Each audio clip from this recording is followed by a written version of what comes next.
she's going to go to the police and tell them that he was using her credit card without permission. And that he was going to go to jail.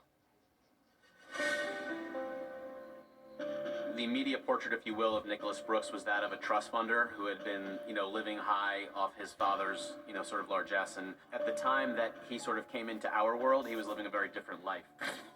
Nick isn't the trust fund kid he presents himself to be. In fact, his trust fund had been cut off.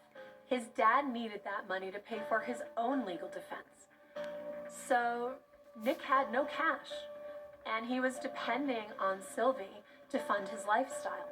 Sylvie says during the course of their relationship, he allegedly drained as much as $30,000 out of her bank account.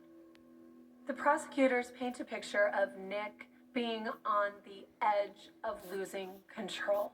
Sylvie is telling him she's cutting off the money. Not only that, but she's going to go to the police and tell them that he was stealing from her. And the email is what pushed him over the edge.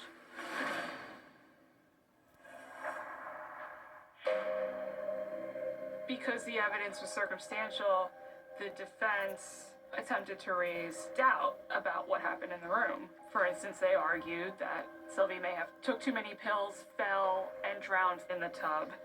She ended up in the tub and then ODs or drowns in the tub. I mean, this woman definitely could have drowned because she OD'd with the Xanax.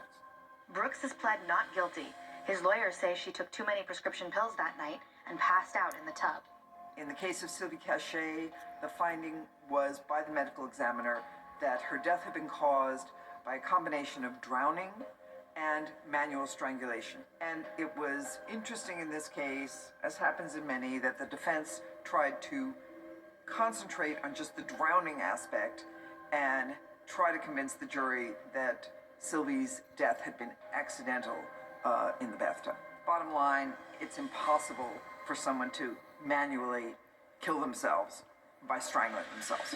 Given the nature of the injuries to Sylvie Cachet's neck, the defense expert had to admit that those were not self-inflicted injuries. So once they have to concede that they were not the result of an accident, they have to try and point to some other explanation. Nick's lawyer claims that the bruising on Sylvie's neck was caused by rough sex. Prosecutor has to convince 12 jurors of guilt beyond a reasonable doubt. Defense attorney needs to get to only one.